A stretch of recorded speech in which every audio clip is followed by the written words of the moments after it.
Yaani mtu unamwambia kabisa, bwana, mimi hili jambo linalosumbua akili yangu siwezi kukwambia, kwa sababu ni jambo ambalo linalihusu mimi mwenyewe na nitalimaliza mimi mwenyewe.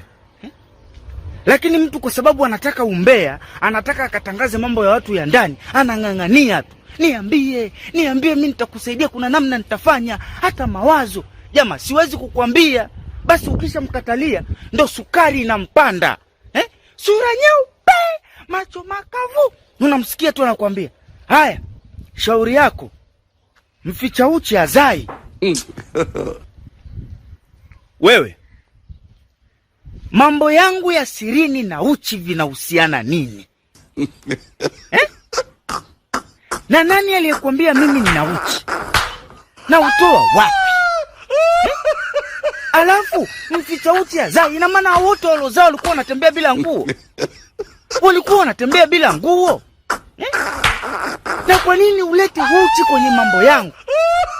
Wewe uchi wako haufiki. Ni nani mwenye akili timamu anazurura ameacha uchi wake wazi? Nani? Mpaka useme kwangu mimi tu ndo mficha uchi hazai. Wewe, uchi hiyo uchi hiyo wichi. Au wewe ndo usomficha uchi, unauacha uchi wako hadharani?